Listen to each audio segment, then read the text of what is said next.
वाद नय षट द्रव्य गुण पर्याय और प्रमाण का जड़ कर्म चेतन बंध का अरु कर्म के अवसान का कहे कर स्वरूप यथार्थ जग का जो किया उपकार है उसके लिए जिन वाणी माँ को वंदना शत बार है। उसके लिए जिन वाणी माँ को वंदना शत बार है, वंदना शत बार है, वंदना शत बार है।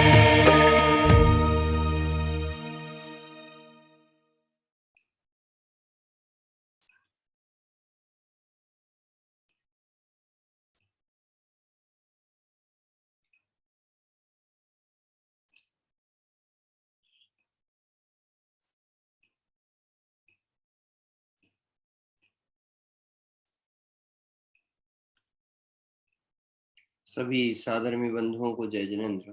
आइए मंगलाचरण पूर्वक स्वाध्याय प्रारंभ करते हैं।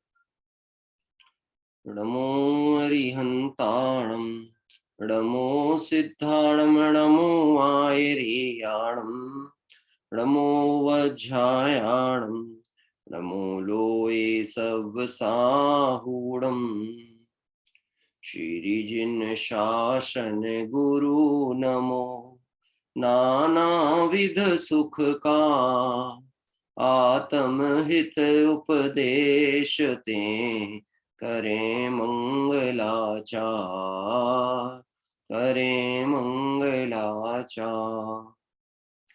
लक्ष्मी निवास निलयम विलीन विलयम निधाय रधि वीरम आत्मानुशासनमहं वक्षे मोक्षाय भव्यानां जो लक्ष्मी के निलय रूप उन अविनाशी प्रभु को धार। ग्रंथ रचूं आत्मानुशासन भव्य जनों को है शिवकार। ग्रंथ रचूं आत्मानुशासन भव्य जनों को है शिवकार। आत्मानुशासन ग्रंथादिराज विराजमान है। ग्रंथ के स्वाध्याय क्रम में कल हम सभी ने गाथा क्रमांक 171 देखा था, जिसमें वस्तु का अनेकांतिक स्वरूप की चर्चा करते हुए आचार्य देव ने प्रेरणा दी कि शास्त्र रूपी वृक्ष में मन लगाने वाले जीव किस प्रकार तत्व की भावना भाते हैं। और इस गाथा के अंतर्गत ये बात आई थी कि समस्त तत्वों को जानने वाले ज्ञानी अनादि निधन समस्त वस्तुओं के बारे में चिंतन करते हैं। अनादि निधन वस्तु कैसी है? स्वतंत्र स्वतंत्र अपने में परिणमित होती है, कोई किसी का कर्ता धर्ता नहीं है, कोई किसी के अधीन नहीं है। इस तरह जानकर ज्ञानी कर्तृत्व भाव को छोड़ते हैं और अकर्तृत्व स्वभाव में लीन होते हैं, जिसके बल से सम्यक दर्शन की प्राप्ति कर वह भाव का ही अभाव कर लेते हैं। इस तरह इस चर्चा के माध्यम से गाथा पूर्ण हुई थी। आज गाथा क्रमांक 172 प्रारंभ कर रहे हैं।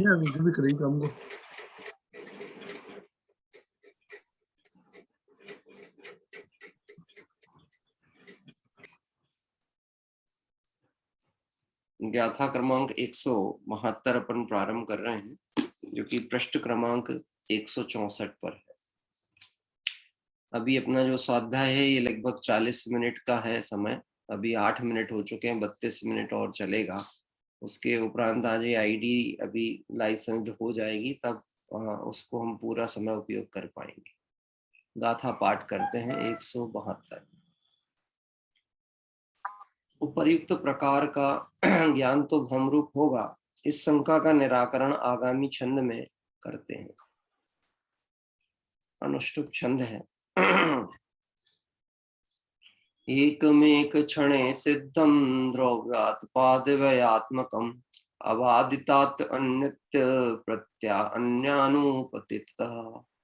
एक वस्तु है एक काल में द्रव्योत्पाद विनाश स्वरूप है, प्रमाण से सिद्ध अन्यथा सिद्ध न होता वस्तु स्वरूप है, प्रमाण से अन्य सिद्ध है, प्रमाण से सिद्ध अन्यथा सिद्ध न होता वस्तु स्वरूप। बीच में यदि आवाज आ रही हो तो आप लोगों को स्वयं चेक करना पड़ेगा, क्योंकि जो लोग बाद में एंटर हो रहे हैं वो प्रारंभ हो जा रहे हैं, और वो अभी ये लाइसेंस नहीं है, इसलिए मैं यहाँ से सभी के बंद नहीं कर पा रहा हूँ। कोई बात नहीं, चलिए देख लेंगे। आज के दिन की है वो समस्या, फिर समाधान करेंगे। यहाँ पे आचार्य देव कहते हैं अर्थ में, एक ही वस्तु एक ही समय में द्रव्य उत्पाद व्यय इन तीन स्वरूप है, तीनों स्वरूप है। अन्यथा प्रमाण से अबाधित वस्तु में ये वही है ऐसी प्रतीति, और यह अन्य है ऐसी प्रतीति सिद्ध नहीं होगी। एक ही वस्तु में उत्पाद व्यय द्रव्यपना ये स्वरूप पाया जाता है। यदि ये स्वरूप ना हो तो प्रमाण से अबाधित, प्रमाण मतलब ज्ञान, जो ज्ञान अखंड द्रव्य को जान रहा है, वस्तु को जानता है, वस्तु का परिचय करता है, उस प्रमाण से अबाधित, क्योंकि ज्ञान के द्वारा ही वस्तु का परिचय होता है। परंतु वस्तु कैसी है? उत्पाद व्यय और ध्रुव स्वरूपी है। तो जब हम किसी पदार्थ को या वस्तु को जानते हैं, उस काल में हम उसकी एक पर्याय हमारे ज्ञान का विषय बनी है। लेकिन यदि वह पर्याय अगले क्षण बदल गई तो उस पर्याय के बदलने पर और द्रव्य कूटस्थ नित्य था यह बात ज्ञान का विषय ना हो, तो फिर एक हमारे मन में विचार ये आ जाएगा कि मानो वस्तु की सत्ता का ही नाश हो गया। जैसे स्वर्ण के संबंध में इसका उदाहरण आता है कि स्वर्ण की कोई आभूषण था और उस आभूषण को, हार को हमने देखा और कुछ समय बाद देखा तो वह हार गल के कंगन में परिणत हो गया था। तो उसमें उत्पाद व्यय और द्रव्य तीनों स्वरूप पड़े हुए थे।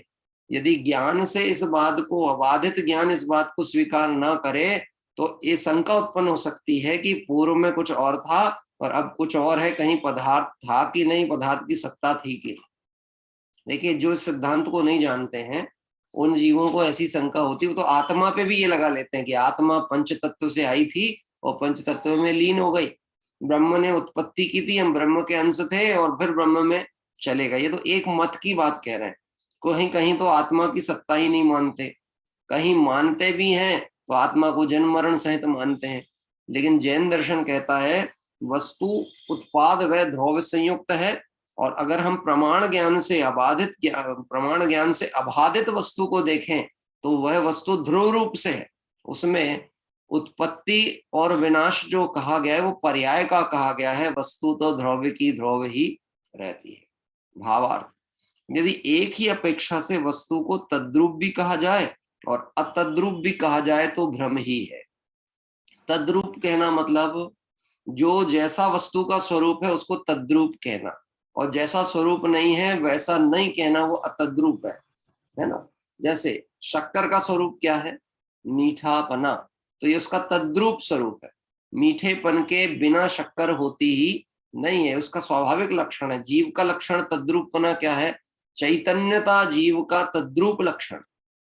चैतन्यता जहां जहां होगी, जहां जहां ज्ञान होगा, वहां वहां जीव है। क्या कह रहे हैं? जहां जहां अग्नि वहां वहां धूम, जहां जहां धूम वहां वहां अग्नि। इस तरह से जहां पर एक अपेक्षा से वस्तु को तद्रूप भी कहा जाता है और अतद्रूप भी कहा जाए तो फिर भ्रम हो जाएगा कि आत्मा कभी चैतन्य रूप था और कभी आत्मा जड़ रूप हो गया। ऐसा यदि कहा जाए, आत्मा कभी उत्पन्न हुआ था कभी नष्ट हो गया, तो फिर उस वस्तु की सत्ता ही नहीं होगी। जबकि वस्तु कैसी है? अनादि निधन वस्तुएं हैं, भिन्न भिन्न अपनी मर्यादा सहित परिणमित होती हैं। मर्यादा सहित परिणमित यानी पर्याय का परिणमन। लेकिन वस्तु कब से है? अनादि की।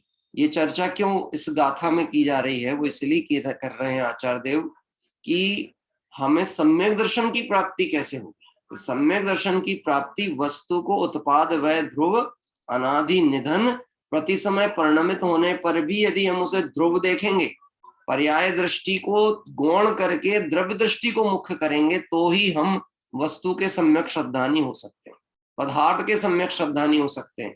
और श्रद्धान किए बिना सम्यक दर्शन होता नहीं। श्रद्धान कैसा होना चाहिए? जैसी जो वस्तु है वैसा श्रद्धान होना चाहिए। भ्रम से जीव क्या मान लेते हैं?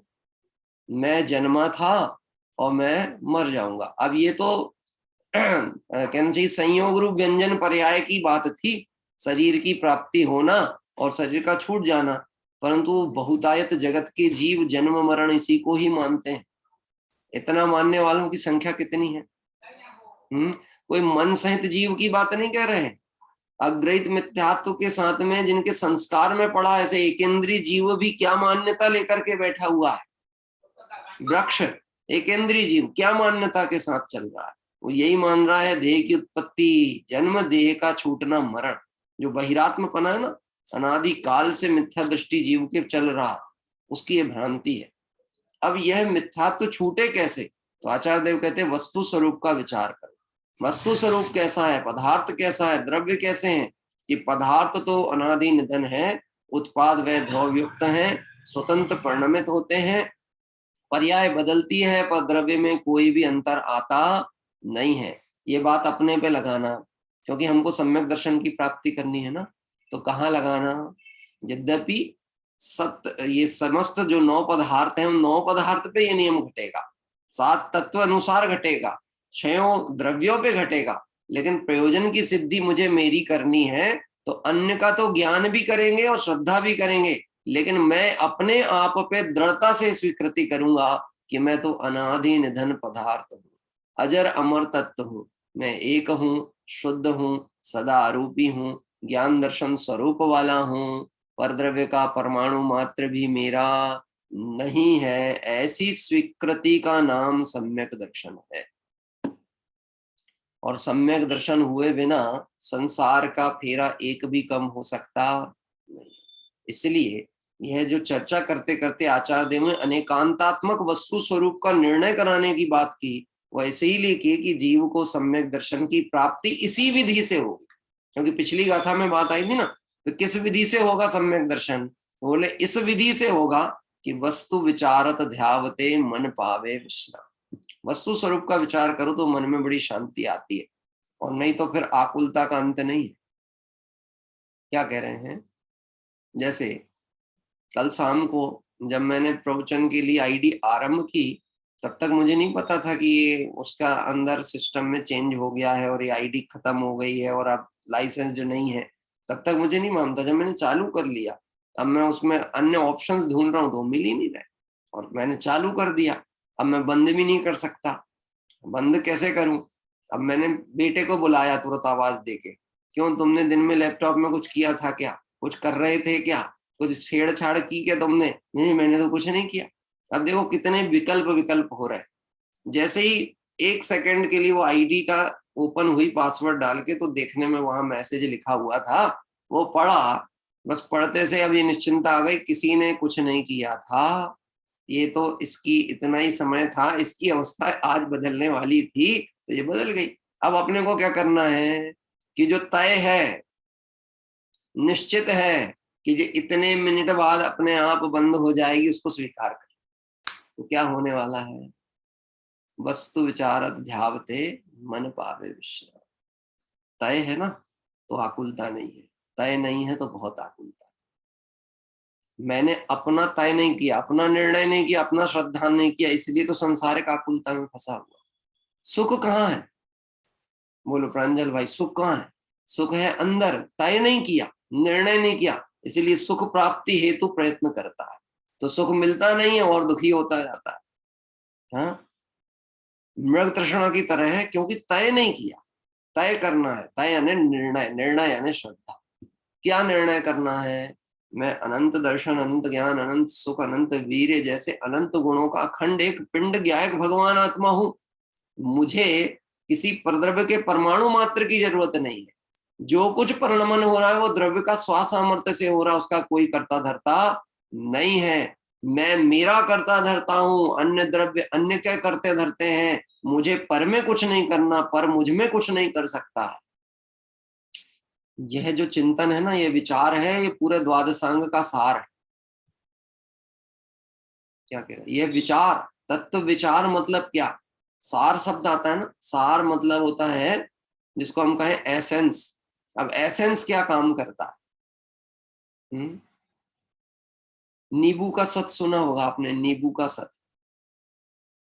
अब वो भक्षा भक्ष की बात तो अलग करेंगे, अभी तो सिर्फ सत शब्द को समझे कि सत का काम क्या होता है। अभी हमारे यहाँ पर नींबू के भाव बहुत आसमान छू रहे हैं। 20 रुपए का एक नींबू, 10 रुपए का एक नींबू, इतना इतना सा। तो अभी जिसके पास में नींबू का सत रखा हो, एक्सट्रैक्ट रखा हो, उसको कितने की जरूरत है? खटास लानी है ना भोजन में, तो जरा सा रत्ती भर डाला, थोड़ा सा डाला, तो वो नींबू के उस रस की पूर्ति कर देता। सार बनता किससे है? कि सार उसी पदार्थ से ही निकला हुआ है, उसी का निचोड़ है, उसी का रस है, तो उसी का भाव है, उससे बना है, तो उसी की पूर्ति करने वाला है। ऐसे तत्व विचार, तत्व विचार में क्या किया जाता है? वस्तु विचारत ध्यावते, वस्तु स्वरूप का विचार करते हैं। तो वस्तु स्वरूप का विचार करने पर यह बात ज्ञान ने जानी, वस्तु का ऐसा स्वरूप है, श्रद्धा ने स्वीकार की, अब कुछ करना बाकी रहा नहीं। मुझे सुखी होने के लिए क्या करना है? मैं तो अनादि से रोगी हूं, अब निरोगी होने के लिए क्या करना है? मैं अनादि से रोगी हूं, यह मान्यता का त्याग करना है। मैं निरोगी हूं, आत्मा में रोग होता ही नहीं, बस इतनी स्वीकृति करना है। यही निरोगी होने का उपाय। तो ये कैसे होगा कि भैया तो पूजा कर लेगा, भगवान के सामने अर्घ चढ़ा देगा, दान कर लेगा, धर्म की क्रिया कर लेगा, इससे कुछ होने वाला नहीं है। क्या कह रहे हैं? इससे कुछ नहीं होने वाला। तो क्या करना पड़ेगा? कि तू वस्तु तत्व का विचार, वस्तु स्वरूप का विचार। इस तरह कहते हैं, यदि एक ही अपेक्षा से वस्तु को तद्रूप भी कहा जावे और अतद्रूप भी कहा जावे तो भ्रम ही है, परंतु यदि अन्य अपेक्षा से कहा जाए तो विरोध नहीं है। कि वस्तु तो अनंत धर्मात्मक है, यदि उसको स्यादवाद शैली से परिचय कराएंगे तो कोई समस्या नहीं है, कोई विरोध नहीं है। जैसे अभी फिर अपने ऊपर लगाएं, आत्मा अजर अमर तत्व है, पर संसार अवस्था में जन्म मरण होना ऐसा कहा जाता है। तो किस अपेक्षा से कहा जाता है जन्म मरण होना? कि संयोग, पर्याय के संयोग और पर्याय के वियोग को जन्म मरण संसार अवस्था में कहते हैं। तो किसी अपेक्षा से वह भी बात गलत नहीं है। लेकिन द्रव्य स्वभाव की तरफ से देखा जाए तो द्रव्य की ना उत्पत्ति होती है, ना द्रव्य का कभी नाश होता है। इसलिए आत्मा स्वभाव से तो जन्म मरण रहित है। और पर्याय की क्षणभंगुरता की बात की गई है तो इसलिए की गई है कि जीव को सावधान करना। हम भ्रम में जी रहे हैं, काय में जी रहे हैं? देखो, है हजार अमर तत्व, पर मान के बैठ गए हैं अपने को पर्याय से अमर। जितने भी लोग गए ना, वो जा रहे हैं, वो जाएंगे। जो भ्रम के साथ जी रहे हैं वो यही मान के जी रहे थे, मेरे को कुछ नहीं होने वाला। क्यों साहब? अतुल भाई जी, आपको भी तो पहले कोविड के समय में हो गई थी ना समस्या, परिवार सहित हो गई थी। तो मैंने आपको फोन किया था, तो मैंने आपसे पूछा कि कैसे हो गई आपको? तो आप बोले साहब हम तो कहीं निकलते ही नहीं थे, मैं तो सिर्फ दूध वगैरह लेने या कुछ सब्जी अब्जी के लिए बहुत सावधानी से जाता था। फिर कैसे हो गई थी बताओ? हाँ, कैसे हो गई थी? हमने सोचा था कि हो जाएगी, अच्छा हो गई थी। कितने ही लोग तो इस भ्रम में भी थे, हो गई अब तो मरण ही होगा, अब तो कुछ नहीं हो सकता, अब कुछ नहीं हो सकता। ये भी एनालिसिस रिपोर्ट आई थी कि बहुत सारे लोग भयभीत तो होकर के और उन्होंने अपने कहना चाहिए स्थिति बिगाड़ ली। यद्यपि वह भी होने ही वाला था, उनकी आयु शायद ऐसे ही होने वाली थी, इसलिए उनके परिणाम भी वैसे दिखाई देने लगे। और जिसका नहीं होना था, जिसका आयु कर्म शेष था, उसका परिणाम भी कैसा चला कि हुआ है, होने वाला था। और अभी इसका जितना काल है वो रहेगा, और जब जाना होगा तो चला जाएगा, और साथ में लेके जाएगा तो साथ में चले जाएंगे। क्या कह रहे हैं? अरे जो होना है सो निश्चित है। अब इसमें आकुलता कर लेने से क्या होगा? तत्व विचार से आकुलता जाती है। कोई कितना ही समझाए, लेकिन जीव विचार नहीं करे तो आकुलता नहीं जाने वाली। इसलिए विचार किसको करना? गुरुदेव के कोटेशन में बात आती थी, कर विचार तो पाप। विचार करेगा तो प्राप्ति होगी। काय की प्राप्ति होगी? विचार नहीं करेगा तो आकुलता की प्राप्ति होती है, विचार करेगा तो शांति की प्राप्ति। दो घड़ी निज नाथ के नजदीक तो आओ। जरा अंतर्मुहूर्त बैठो तो अपने साथ में, कुछ समय अपने साथ भी बिताओ। अपने साथ है, कुछ समय मित्रों के साथ बिताया, कुछ समय साथ देवशास्त्र गुरु के साथ बिताया, कुछ समय समाज के साथ बिताया, कुछ समय परिवार के साथ बिताया। अरे भाई, कुछ समय अपने साथ भी तो बिताओ। निज घर बिना विश्राम नाही, आज यह निश्चय हुआ। कब निश्चय हुआ? जब अनादिकाल से अनंत बार घूम लिया, भवन में घूम घूम के थक गया, पर जब विचार किया, अपने घर में आया, अपने चैतन्य निलय में आकर के बैठा और वहां की शांति का वेदन किया, तब विचार आया, बाहर जाने में कोई मतलब नहीं। तो फिर भक्ति भाव आया। क्या आया? मोहे भावे न भैया थारो देश, रहूंगा मैं तो निज घर। अरे जब है ही नहीं तुम्हारे यहाँ शांति, तो आके करेंगे क्या? क्यों साहब, बंबई में शांति है कि नहीं है? पंडित जी एक बार आओ बंबई में, आपको बहुत घुमाएंगे, बहुत बढ़िया हमारा बंबई।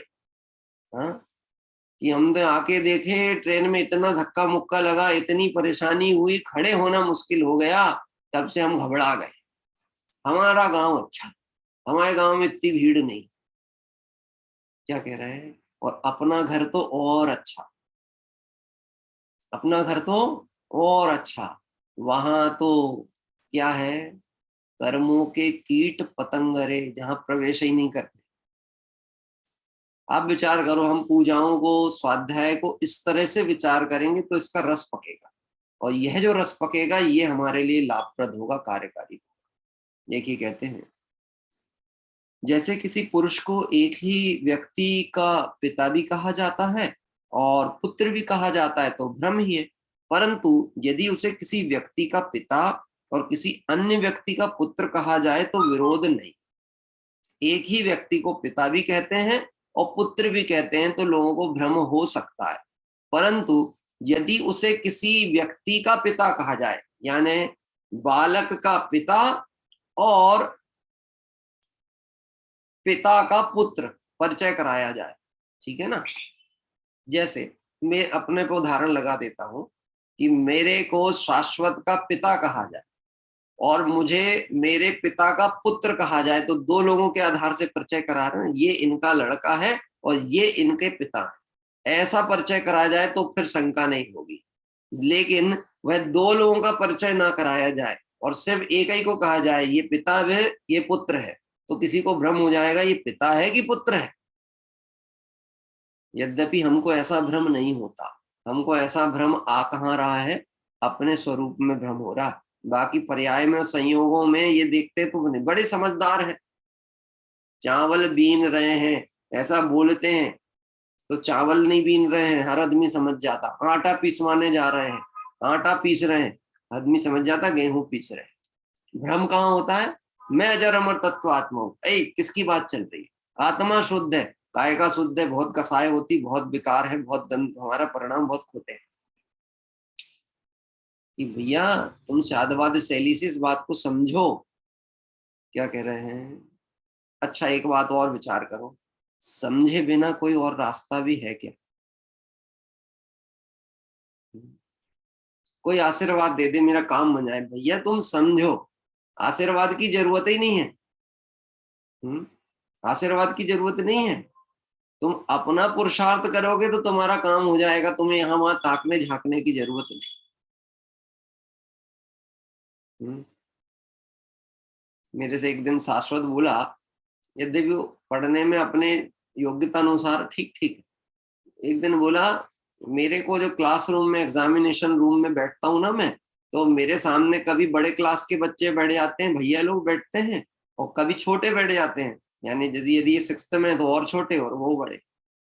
पर बोले कोई बड़े बड़े लोग और अच्छे होशियार होशियार बैठे हैं तो बड़ा मजा आएगा, फायदा रहेगा। क्या फायदा रहेगा? मेरे को कोई प्रश्न नहीं बना तो मैं उनसे पूछ लूंगा। हाँ, मैंने कहा बेटा जरूरी नहीं है कि वो बड़े हों तो उनको बना ही जाए, हो सकता है वो भी पूछ पूछ के आगे बड़े हों। इसलिए अपने भरोसे जाना, किसी के भरोसे रहना नहीं। ने उससे पूछा और गलत हो गया तो काम बिगड़ जाएगा, अपन जितना कर रहे थे वो भी बिगाड़ लेंगे। मैंने इसका अनुभव किया। इंग्लिश लिटरेचर में जब मैं था तो एक मेरे पीछे एक लड़का बैठा था, वो बार बार मुझे हिंट करे एक प्रश्न बता दो, एक प्रश्न, जबकि आते ही 5 प्रश्न थे, ठीक है ना। तो 5 प्रश्न में पांचों प्रश्न कोई करना, कोई ऑब्जेक्टिव टाइप सिस्टम नहीं होता था, मतलब डिटेलिंग करनी रहती थी। अब बता कैसे दें ये बताओ, कैसे बताएं? एक प्रश्न का उत्तर 3 पेज में जाने वाला है, हम क्या बता दें, कौन सी लाइन बता दें? ठीक, तो उसने इशारे में ऐसा ऐसा पूछा, दूसरे का पहले का क्या है, कहानी क्या है, स्टोरी क्या है, स्टोरी थी वो, कहानी क्या है। तो मैंने जो उसके इशारे एक बार मुड़ के देखा, उस हिसाब से मैंने एक शब्द भर उसको बोला। क्या कह रहे हैं? एक शब्द बोला कि ये वो वेनिस मर्चेंट की कहानी है, मैंने ऐसा उसको इतना भर बोला। अब वो उसने क्या समझा कि कौन से प्रश्न की कहानी कौन सी है, उसने पूरा लिख डाला। और बाद में पेपर मिलाते हैं ना निकलने के बाद, तो जब पेपर मिलाया तो उसने पूरा गलत करके आया। क्या? अब वो गलत करके आया तो बोलता तुमने बिगड़वा दी मेरा। क्या किए?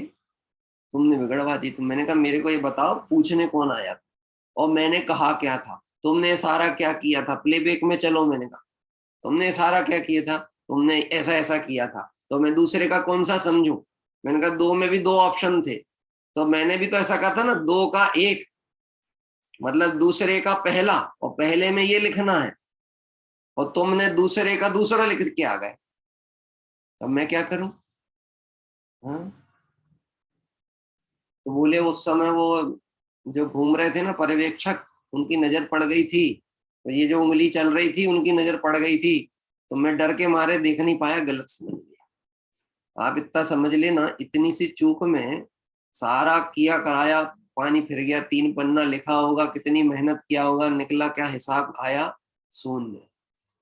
हे भाई, वस्तु स्वरूप का विचार नहीं करेगा, तू बहुत तपस्या कर ले, बहुत स्वाध्याय कर ले, बहुत धर्म क्रिया में प्रवर्तन कर ले, तो भी अरे भव चक्र का फेरा ना एक कभी तेरा। इसलिए तत्व विचार की प्रेरणा दी जाती।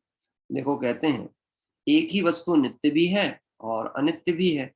जैसे कोई व्यक्ति पहले रंक था फिर राजा हो गया, वहां उसकी अवस्था पलटने की अपेक्षा उसमें अन्यत्व भाषित होता है, इसलिए अन्य है ऐसा माना जाता है। परंतु मनुष्य पने की अपेक्षा पहले भी मनुष्य था, अभी भी मनुष्य ही है। पंडित जी पहले तो आप बहुत बढ़िया दिखते थे, अब दुबले दुबले दिखने लगे। आप तो बिल्कुल बदले बदले दिखने लगे। आप बदल गए क्या? हाँ कि नहीं, पहले भी गोरा काला जो भी दिखता चाम है, वो जो पहले दिखता था ना सांवला और फिर गोरा हो गया। अपनी अवस्थाएं बदलती हैं। आप बचपन की फोटो देखना, क्या कह रहे हैं, बचपन की फोटो देखना, कभी बचपन में सांवले भी दिखते हैं और फिर गोरे भी दिखने लगते हैं। तो ये वही है कि बदल गया? ये वही है, बदला नहीं। पहले कभी राजा था, कभी रंग, कभी पुण्य उदय में बाहर में सब वैभव विभूति के बीच में दिख रहा था, और कभी कहाँ, कभी कहाँ रामचंद्र जी कभी जंगल में थे और कभी महलों में थे। अरे दिगंबर मुनिराजों को देख लो, चक्रवर्ती कभी महलों में और कभी वनखंडादिक जंगल में। ये वही है क्या? पहले तो बहुत सुंदर दिखते थे, अब तो पूरा शरीर उनका मैल और अशुद्धि से ढका हुआ है। ये वही है क्या? कि तू आत्मा को देखेगा तो ये वही है, मनुष्य पर्याय से देखेगा तो यही है, लेकिन तू बदलती हुई अवस्थाओं से देखेगा तो तुझे शंका हो जाएगी। देखो अब इसको लगाना कहाँ? अपने ऊपर। हमारी आकुलता का कारण क्या है? होने वाला एक एक समय का जो परिणाम है, जो स्वतंत्र परिणमित हो रहा है, मैं उसमें द्रव्य को ढूंढने जा रहा हूं। किसको ढूंढने जा रहा हूं? द्रव्य को। कषाय हो गई तो कौन कषाई हो गया? आत्मा। पूजा की तो धर्म किसको हो गया? आत्मा को। शुद्ध भोजन किया तो शुद्ध कौन हो गया? बोले आत्मा। तो मैंने ये सब जो परिणमन हो रहे हैं इसमें आत्मा को देखा, जबकि देखना किसमें था? आत्मा को आत्मा में ही देखना था, पर्याय में नहीं देखना था, परिणमन में नहीं देखना। इस तरह से ऐसी प्रतीति प्रमाण आदि, प्रत्यक्ष आदि प्रमाणों से बाधित नहीं है। ये जो स्वरूप बताया जा रहा है, यदि ज्ञान से विचार किया जाए तो इसमें कोई बाधा नहीं है। और कौन से ज्ञान से? प्रत्यक्ष ज्ञान से।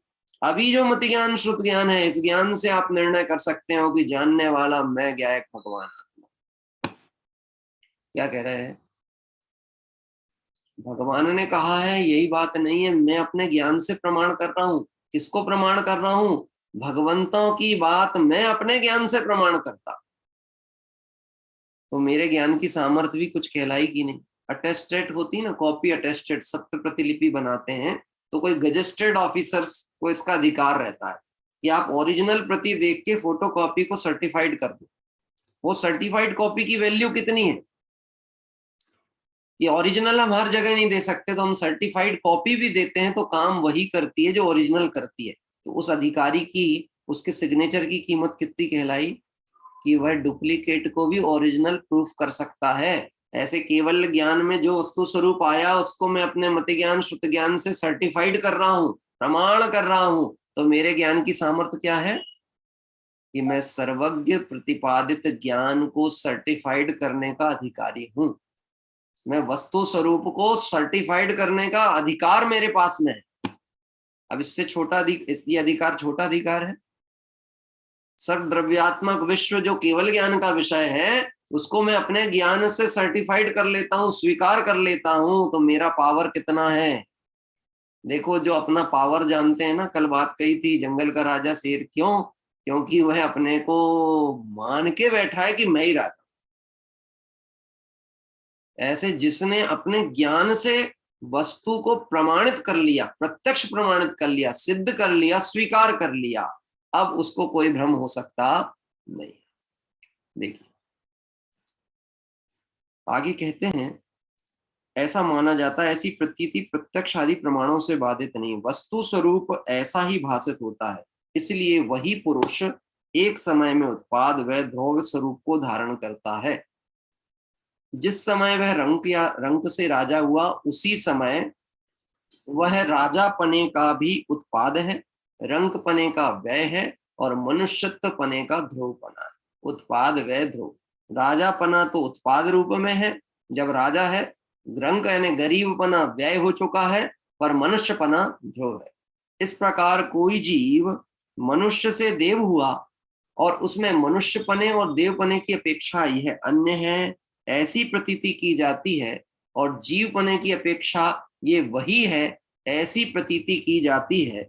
इस प्रकार उसमें एक ही समय में देवपने का उत्पाद, मनुष्यपने का व्यय और जीवपने का द्रव्य ऐसे तीनों भाव पाए जाते हैं। गति से गत्यांतर होने पर भी आत्मा तो ध्रुव ही रहता है। कभी नरक में गया, कभी मनुष्य गति में गया, कभी त्रियंच में, कभी देव में, चारों गति परिभ्रमणा में भी अनादि निधन आत्मा तो कैसा रहा, जैसा था वैसा का वैसा ही रहा। तिल तिल करें देह के खंड, फिर भी आत्मा रहा अखंड। विषय भोग पुण्य के उदय के बीच में भी उन भोगों को भोगने वाला नहीं, मात्र उसका ज्ञाता। जैसे नरक में नरक संबंधी दुखों का ज्ञाता, ऐसे स्वर्ग में भी विषय भोग का भोगता नहीं, ज्ञाता। और अभी मनुष्य पर्याय में सुख दुख का भोगता की मात्र ज्ञाता, क्योंकि यहाँ दोनों चीजें देखने को मिल रही हैं, पुण्य उदय पाप उदय। वहां पे विशेष पुण्य उदय, नीचे पाप उदय। लेकिन मनुष्य आदि गति में तो पुण्य पाप का दोनों योग बैठता है। तो यहाँ पर पुण्य को भोगता है कि पाप को भोगता है? कि ना पुण्य को भोगता है ना पाप को भोगता है, मात्र ज्ञाता ही रहता है। कौन? मैं। देखिए, इस प्रकार जीवादि सभी वस्तुएं एक ही समय में स्थूल और सूक्ष्म पर्यायों से उत्पाद व द्रव्यपने को धारण किए हैं। इस प्रकार वस्तु में नित्यत्व अनित्यत्व सिद्ध हुआ। आदि इस तरह अभी यहां तक ही चर्चा लेनी पड़ेगी, क्योंकि अब अलार्म बजने लगा है, 2 मिनट बचे हैं। तो अपने को आकुलता होवे और विषय पूर्ण ना हो ऐसा नहीं करना। कल अपन उसको विधिवत लेंगे, पुनः इस गाथा पर विचार करेंगे। जीवादि सभी वस्तुएं एक समय में स्थूल सूक्ष्म पर्यायों से उत्पाद व द्रव्यपने को धारण किए हुए हैं। प्रति समय प्रत्येक वस्तु सूक्ष्म पर्याय और स्थूल पर्याय। अब ये क्या भेद है स्थूल पर्याय सूक्ष्म पर्याय, इसकी चर्चा अपन क्रम अनुसार करेंगे। जिनवाणी स्तुति लेते हैं। निज निधि निज में बताई यह अनंत उपकार है, इसके लिए जिन वाणी माँ को वंदना सतबार है, वंदना सतबार है। 3 बार नमोकार मंत्र का स्मरण करता है।